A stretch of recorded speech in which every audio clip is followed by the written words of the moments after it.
الحمد لله رب العالمين والصلاة والسلام على أشرف الأنبياء والمرسلين نبينا محمد وعلى آله وأصحابه أجمعين. أعوذ بالله من الشيطان الرجيم. بسم الله الرحمن الرحيم. أفلم ينظروا إلى السماء فوقهم كيف بنيناها وزيناها وما لها من فروج والأرض مددناها وألقينا فيها رواسي وأنبتنا فيها من كل زوج بهيج تبصرة وذكرى لكل عبد منيب.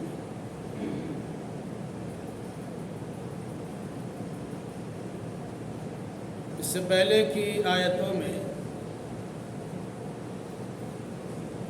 قرآن مجید کی قسم کھا کر یہ بات بیان کی گئی تھی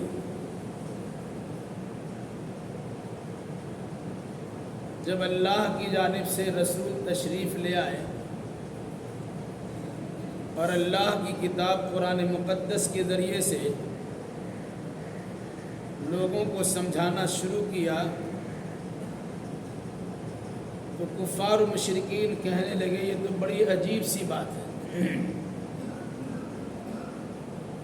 آسمان سے اللہ کی جانب سے کسی انسان کے پاس فرشتہ اتر جائے اور عام انسانوں میں سے کسی انسان کو نبی و رسول بنا لیا جائے، یہ تو بڑی عجیب سی بات ہے۔ پھر اللہ کو اگر کسی کو نبی بنانا ہی ہوتا تو ان دو بستیوں میں سے کسی بڑے انسان کو نبی بناتا، غریب و نادار یتیم و مسکین کو اس نے نبی بنا دیا، یہ تو بڑی تعجب کی بات ہے، یہ اللہ کے شایع نشان نہیں ہے۔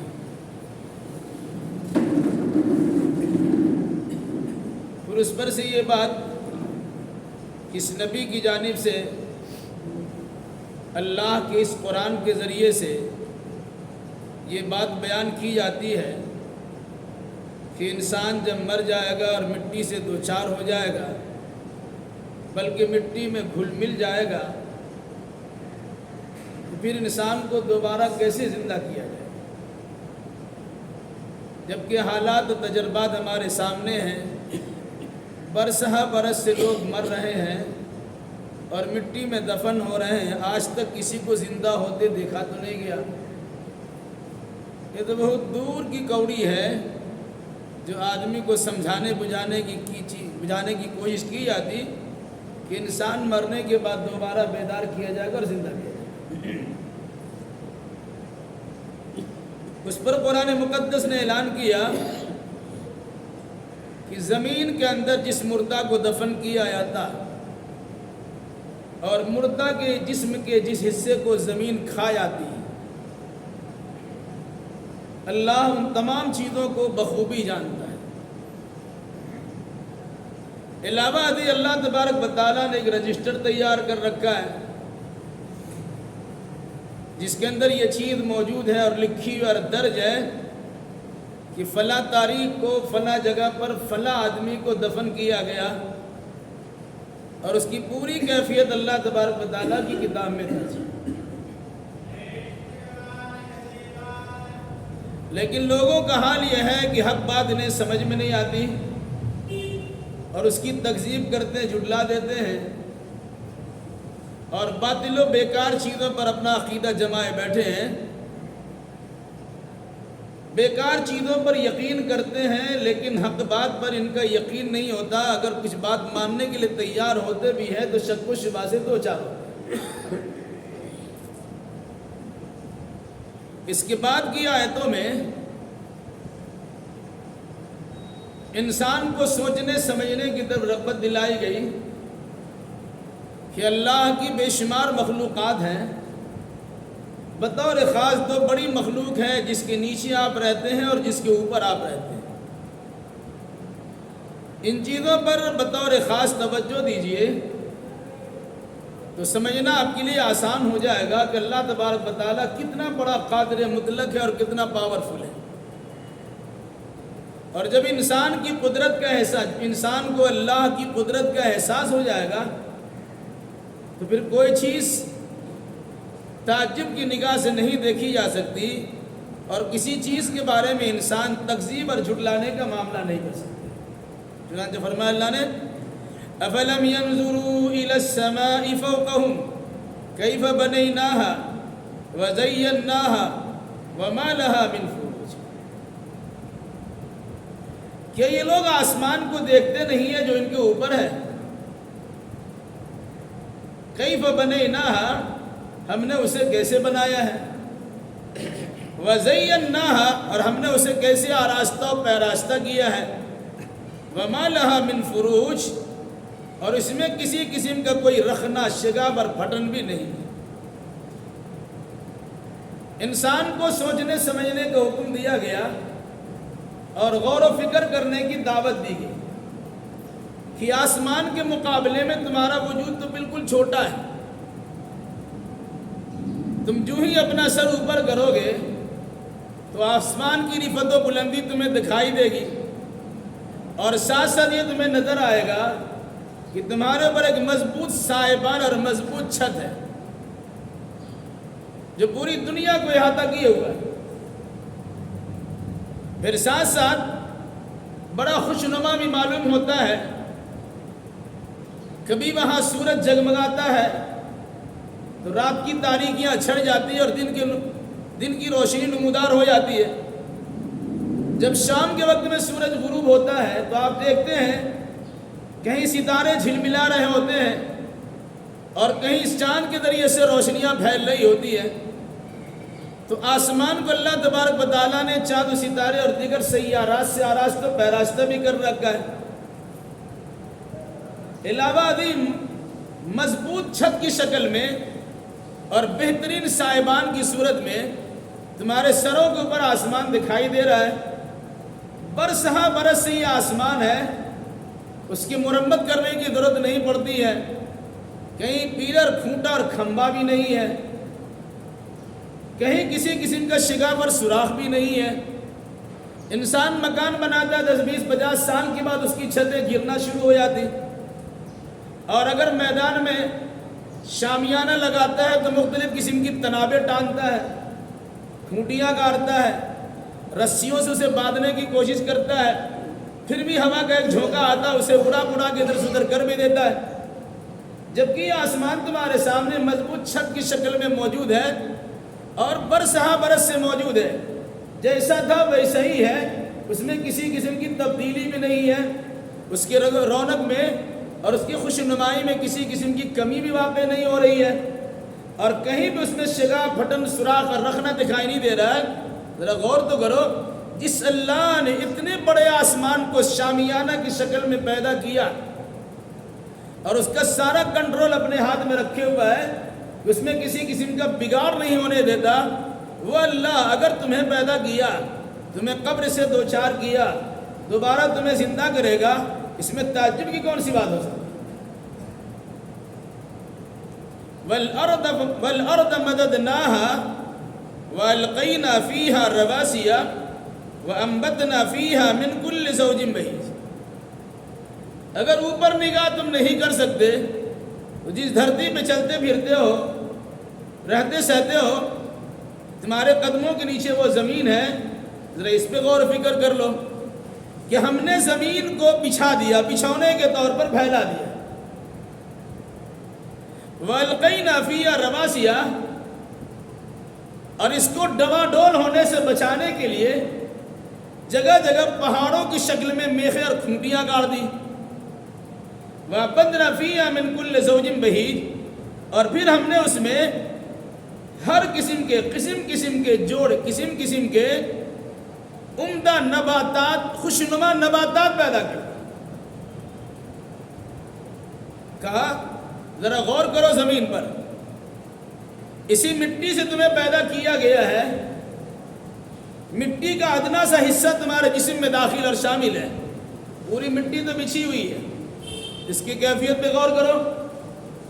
اس مٹی کے نیچے چونکہ پانی ہے، اس لیے ادھر ادھر ہونے کا زیادہ اس کا چانس ہے، تو جس طرح سمندر و دریا میں کشتیوں کو لنگر انداز کیا جاتا ہے اور بڑے بڑے آنکڑوں کے ذریعے سے اسے زمین پر یعنی پانی کی سطح کے اندر گھسا کر اسے ٹھہرایا جاتا ہے تاکہ کشتی تمہارے سامنے رہے اور تمہارا بوجھ لے کے رہے، اسی طریقے سے اللہ تبارک و تعالیٰ نے زمین کے ہلنے ڈولنے کو روکنے کے لیے، اس کا بیلنس کو برابر کرنے کے لیے اس کے اندر پہاڑوں کی میخیں اور کھوٹیاں گاڑ دی ہیں، زمین بالکل ساکت نظر آتی ہے۔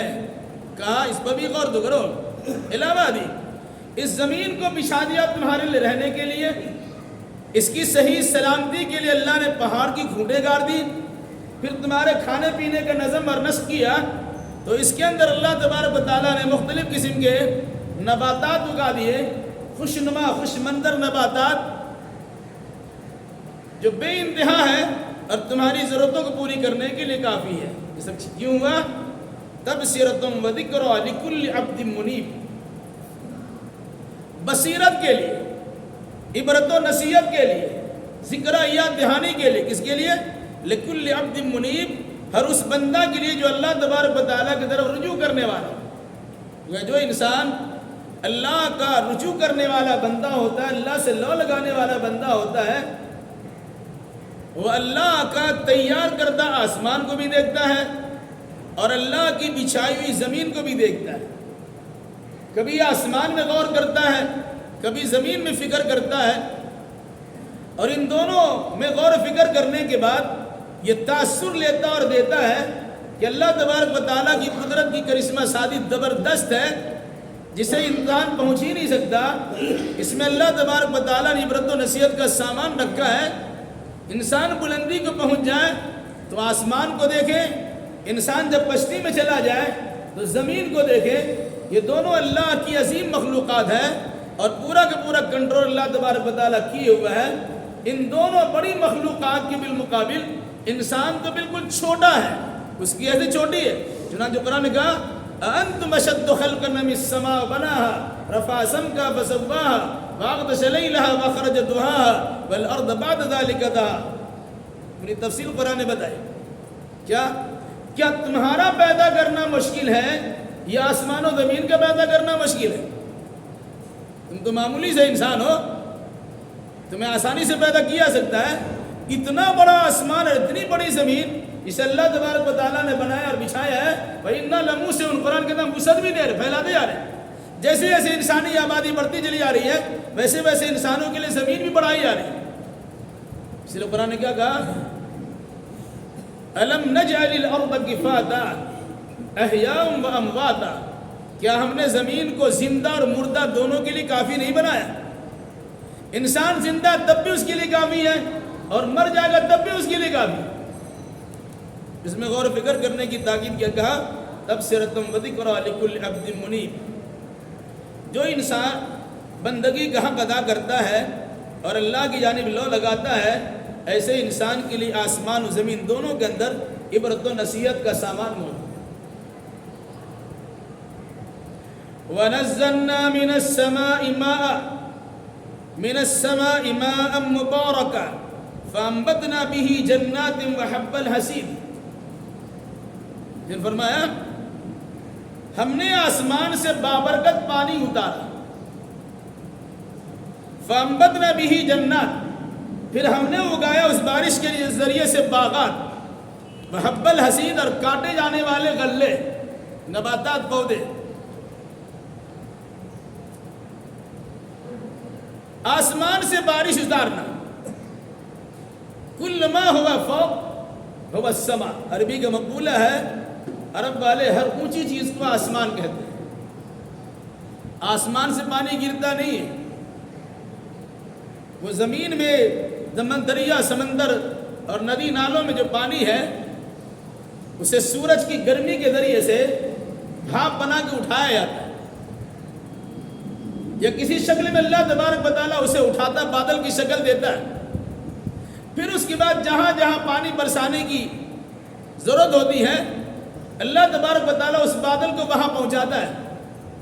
چونکہ بادل اوپر ہوتا ہے اس مناسبت سے کہا کہ آسمان سے ہم نے پانی برسا دیا، ورنہ اس بادل کو چیر کر جہاں اوپر چلا جاتا اور پھر آرام سے چلتا پھرتا رہتا ہے۔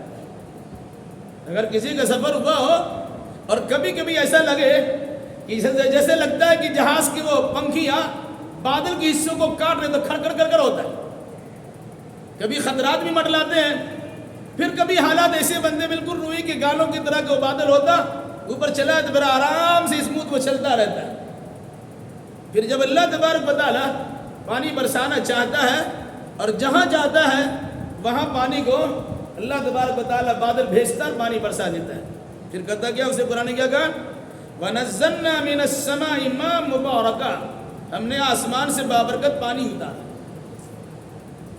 فَأَنبَتْنَا بِهِ جَنَّاتٍ، پھر ہم نے اس پانی کے ذریعے سے باغات اگائے۔ باغات میں پھل فروٹ بھی ہے اور مختلف قسم کے غلہ جات اور اناج بھی ہے۔ اسی فرمایا وَحَبَّ الْحَصِيدِ، کاٹے جانے والے غلے، دھان ہو، گیہوں ہو، ساگ سبزی ترکاریاں ہو، چنا مسور ہو، دیگر دال کے سامان ہو، کہاں اگتے ہیں؟ اسی پانی کے نتیجے میں اللہ تبارک و تعالیٰ اسے اگاتا ہے۔ علاوہ اہل عرب چونکہ کھیتی باڑی سے زیادہ واقف نہیں تھے، ان کے پاس باغات ہوتے تھے پھلوں کے، اور خاص طور سے کھجور کے درخت سے ان کی بڑی دلچسپی تھی۔ اس علاقے میں کھجور مختلف قسم کے پائے بھی جاتے تھے، اس لیے بطور خاص اللہ نے کھجور کا بھی تذکرہ کیا۔ وَالنَّخْلَ بَاسِقَاتٍ لَهَا طَلْعٌ نَضِيدٌ، اور ہم نے اس کے ذریعے سے کھجور کے لمبے لمبے درخت اگائے جس کے شگوفے تہ بتہ ہوتے ہیں۔ کھجور کا لمبا لمبا درخت بھی ہے، پھر اس کے بعد جب وہ پھلتا پھولتا ہے، پھر وہ پھل تیار ہوتا ہے۔ قرآن نے کہا کہ طلع النضید، تہ بتہ شگوفے ہیں، جو پھل تیار ہونے کی شکل ہوتی ہے، جب وہ کھلتا ہے تو دیکھنے سے تعلق رکھتا ہے۔ چونکہ ہمارا آپ کا اس سے کوئی تعلق نہیں، اس لیے سمجھ میں نہیں آتا، لیکن جو انسان جس فیلڈ کا ہوتا ہے، میدان کا ہوتا ہے، اسے اس کی واقفیت ہوتی ہے۔ کھیتی ہمارے سامنے آرام سے آ جاتی ہے اور غلہ کاٹ کے گھر تک پہنچ جاتا اور ہم کھاتے پیتے آرام موج مستی کرتے ہیں۔ قرآن نے جگہ جگہ پر بیان کیا ہم کیسے اگاتے ہیں۔ ام انتم تزرعونہ ام انتم زارعون، ام انتم تزرعونہ ام نحن الزارعون، غلہ تم اگاتے ہو کہ ہم اگاتے ہیں؟ بظاہر انسان جوتتا اور کوڑتا ہے، کھیتی تیار کرتا ہے، اس میں غلہ جات کو بوتا ہے، بیج ڈالتا ہے، اس کی روپنی کرتا ہے، ٹھیک ہے؟ کہاں کیسے اگاتے ہیں جانتے ہو؟ دھان کا درخت ہو یا گیہوں کا درخت ہو، اس کا منہ کھلتا ہے رات کے وقت میں، شبنم کے قطرات اس میں پہنچتے ہیں، پھر اس کا منہ بند ہو جاتا ہے۔ وہی شبنم کے قطرات اس پھول میں داخل ہونے کے نتیجے میں اس کا پھل تیار ہوتا ہے، اور ایک وقت آتا ہے اسے کاٹتے ہیں، گاڑتے اور دونی کرتے ہیں اور اپنے گھر میں لے آتے ہیں اور موج مستی سے کھاتے پیتے ہیں۔ وہ کسانوں کو دیکھیے رات دن ایک کر دیتے ہیں، سردی ہو کہ گرمی ہو کہ برسات ہو، وہ دیکھتے نہیں، پرواہ نہیں کرتے، بلکہ وہ اسی میں لگے رہتے ہیں اور وہی کام کرتے ہیں، اور نتیجے کے طور پر ان کی محنتیں کارگر ثابت ہوتی، اور پھر غلہ جات شہروں تک پہنچائے جاتے۔ آدمی آرام و سکون سے کھاتا ہے، نہ کسان کا شکریہ ادا کرتا، نہ کسان کے رب کا شکریہ ادا کرتا ہے۔ قرآن نے کیا کہا کہ ہم نے آسمان سے مبارک پانی کو اتار دیا، پھر اسی کے ذریعے سے ہم نے باغات اگائے، کاٹے جانے والے غلے بھی پیدا کیے، بطور خاص کھجور کے لمبے لمبے درخت بھی اگائے جس کے شگوفے تہ بتہ ہوتے ہیں۔ کیوں ایسا کیا؟ رزقا للعباد، یہ بندوں کو روزی پہنچانے کے لیے۔ اللہ تو کھاتا نہیں ہے، فرشتے کھاتے نہیں ہیں، کھانے والے انسان اور دیگر مخلوقات ہیں۔ جب اللہ نے پیدا کیا ہے اس کی روزی رسانی کی ذمہ داری اپنے سر بھی رکھی ہے۔ ایسا نہیں ہے کہ بھوک سے انسان مر جائے گا، ہو سکتا ہے کہ اپنی غلط روش کی بنیاد پر عذاب سے دوچار ہو جائے، ورنہ اللہ تبارک و تعالیٰ فرما بردار کو بھی دیتا ہے، نافرمان کو بھی دیتا ہے، نیکوکار کو بھی دیتا ہے، گناہگار اور بدکار کو بھی دیتا ہے، سب کو کھلاتا پلاتا۔ آپ کے اختیار میں رہے تو کسی کے حلق میں اگر دانہ پہنچ چکا ہوگا تو اسے نکال لیجیے، کیونکہ آپ کی بات نہیں مانے گی۔ لیکن اللہ تبارک و تعالیٰ کا معاملہ ایسا ہے کہ اس کی بات مانے نہ مانے، بلکہ جو نہیں مانتا ہے اس کو اور زیادہ دیتا ہے۔ رزق للعباد، بندوں کے لیے روزی پہنچانے کے واسطے یہ سارا کام ہم نے کیا۔ اس چیز کو بیان کرنے کے بعد قرآن نے جس عقیدہ اور نظریہ کو پیش کیا اس پر دلیل قائم کیا۔ کیا فرمایا؟ وَأَحْيَيْنَا بِهِ بَلْدَةً مَيْتًا كَذَلِكَ الْخُرُوجُ، اور ہم نے اس کے ذریعے سے مردہ زمین کو زندہ کر دیا، اور ایسی دوبارہ تم نکالے جاؤ گے۔ کیسے؟ زمین جب سوکھ جاتی ہے اور کاشت کرنے کی، کھیتی باڑی کرنے کے لائق نہیں ہوتی ہے، اسے مردہ تصور کیا جاتا ہے۔ لیکن جب اس پر پانی کے قطرات پہنچتے ہیں، جس کے نتیجے میں اس کے اندر زندگی چلی جاتی ہے، اس کی مردنی ختم ہو جاتی، زندگی آ جاتی ہے، پھر اس کے ذریعے سے جو اندر دانہ چھپا ہوا ہوتا ہے اس سے افواہ نکلتا ہے، کوپلیں پھوٹتی ہیں، سوئی نکلتی ہے، اور پھر اس کے بعد وہ تناور درخت ہوتا ہے، اور ایک مدت آتی ہے کہ انسان کاٹتا ہے، گاہتا ہے، دونی کرتا ہے، غلہ جات نکالتا ہے، منہ سے اڑا دیتا ہے، منہ سے جانوروں کے رکھتا، اور اس کا غلہ، اس کا دانہ اناج اپنے لیے رکھ لیتا، کھاتا پیتا ہے۔ کیا فرمایا؟ اس پانی کے ذریعے سے ہم نے مردہ زمین کو زندہ کر دیا۔ اسی طریقے سے انسان کا ضمیر اگر مردہ ہو جائے، انسان کا دل اگر مردہ ہو جائے، تو اللہ کی جانب سے جو وحی اور پیغام آتا ہے، اس پیغام کے ذریعے سے یہ مردہ دل، انسان کا دل زندہ ہو جاتا ہے۔ جس طرح پانی کے قطرات کے نتیجے میں زمین مردہ تھی وہ زندہ ہو گئی، اسی طریقے سے کلام نبوت، یہ اللہ تبارک و تعالیٰ کی جانب سے وحی آنے کی صورت میں انسان کا جو دل مردہ ہو چکا تھا، مردنی چھائی ہوئی تھی، اس کو زندگی بخشی جاتی اور انسان زندہ ہو جاتا۔ اس لیے کہا گیا حدیث ہے، مثل الذی یذکر ربہ والذی لا یذکر ربہ مثل الحی والمیت، جو انسان اللہ کو یاد کرتا ہے اور جو انسان اللہ کو یاد نہیں کرتا، ان دونوں کی مثال مردہ اور زندہ جیسی ہے۔ اللہ کو یاد کرنے والا دل زندہ ہے، اور اللہ کی یاد سے غافل انسان مردہ ہے۔ کہاں ہمیشہ تم دیکھتے ہو زمین میں پانی کے قطرات پڑتے ہیں تو زمین سے غلہ نکل آتا، گویا مردہ زمین زندہ ہوتی۔ انسان کے ذریعے سے زمین کے اندر دانہ رکھوایا، چڑیا اور پرندہ کھا نہ جائے، اس دانہ کو انسان چھپا دیتا ہے۔ اب مٹی کے اندر دانہ ہے، لیکن اس دانہ کے اندر یہ صلاحیت نہیں ہے کہ مٹی کے، اس کے اوپر پڑی ہوئی مٹی کو چیر کے پاس نکل آئے۔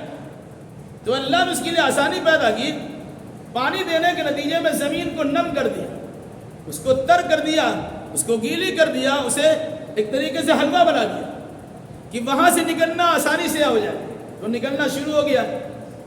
تو انسان غلہ ڈالتا، بیج ڈالتا ہے، اور اللہ تبارک و تعالیٰ پانی بہم پہنچاتا ہے، تو وہاں سے درخت نکلتا ہے۔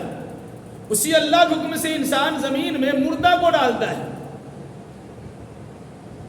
تو جس طرح اللہ تبارک و تعالیٰ زمین میں دانہ کی عبادت کرتا اور ایک دانہ سے کئی کئی دانے پیدا کر دیتا ہے، اگر وہ اللہ زمین سے کہے کہ ہماری یہ امانت مردہ کی شکل میں تمہارے پاس موجود ہے، اسے کھاؤ یا نہ کھاؤ تمہارا معاملہ ہے، لیکن جب متعینہ وقت میں ہمارا تم سے مطالبہ ہوگا کہ ہمارا مردہ واپس کرو، تمہیں مردہ واپس کرنا ہوگا، زمین نے کہا ہم واپس کرنے کے لیے تیار ہیں۔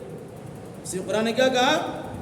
فَأَحْيَيْنَا بِهِ بَلْدَةً مَيْتًا، ہم نے اس پانی کے ذریعے سے مردہ زمین کو زندہ کر دیا، اور غلہ جات آپ کے سامنے ظاہر ہو گئے۔ وَكَذَلِكَ الْخُرُوجُ، ایسی ہی قیامت کے دن انسان کا نکلنا ہوگا۔ گویا مرنے کے بعد دوبارہ زندہ ہونے پر دو دلیلیں پیش کی گئی، ایک ظاہری اور ایک باطنی۔ ظاہری دلیل تو یہ ہے کہ پانی کے ذریعے سے زمین کو نم کیا جاتا اور اس سے غلہ جات اگایا جاتا۔ جس طرح غلہ زمین سے نکلتا ہے ایک دانہ سے، اسی طریقے سے اللہ تبارک و تعالیٰ کا حکم ہوگا، یہ زمین مردہ کو باہر کر دے گی۔ وَأَخْرَجَتِ الْأَرْضُ أَثْقَالَهَا، زمین اپنے بوجھ کو باہر کر دے گی۔ دوسری بات، جس طرح پانی کے نتیجے میں زمین زندہ مردہ تھی زندہ ہو جاتی ہے، اسی طریقے سے اللہ تبارک و تعالیٰ کے کلام نبوت کے ظہور و نزول کے نتیجے میں انسان کا مردہ دل زندہ ہو جاتا ہے۔ جب مردہ دل زندہ ہو گیا تو زندگی کو، مرنے کے بعد زندگی ملی۔ اس کو دلیل کے طور پہ سمجھو کہ انسان مرے گا، مٹی سے دوچار ہوگا، قبر مبتلا ہوگا، یا عالم برزخ سے دو چار ہوگا، پھر اللہ تبارک و تعالیٰ جب اسے اٹھانا چاہے گا اٹھا دے گا۔ تو دو دلیلیں آپ کے لیے ہیں۔ اب یہ تعجب کرنا کہ تعجب کی بات ہے، یہ کیسے ہو سکتا ہے کہ مر کے مٹی مل جائیں گے، ہماری ہڈیاں ختم ہو جائیں گی، ہم دوبارہ زندہ کیے جائیں گے؟ کہ تمہارے سامنے دلیل تو موجود ہے۔ کذبت قبلہم قوم نوح واصحاب الرس وثمود، ان سے پہلے نوح علیہ السلام کی قوم نے اور کنواں والوں نے اور قوم سمود نے، وعاد وفرعون واخوان لوط، اور قوم عاد نے اور فرعون نے اور لوط کے بھائیوں نے، واصحاب الایکہ، جھاڑی والوں نے، وقوم تبا کی قوم نے، کل کذب الرسل فحق وعید، ان تمام نے رسولوں کو جھٹلایا تو عذاب کے مستحق ہو گئے۔ اہل مکہ کو تنبیہ کی گئی کہ ابھی تم محمد الرسول اللہ صلی اللہ علیہ وسلم کی تکذیب کرتے ہو تو رسولوں کا جھٹلانا کوئی نئی بات نہیں ہے، داعی و مبلغین کی تکذیب کرنا کوئی نئی بات نہیں، بڑی پرانی بات ہے۔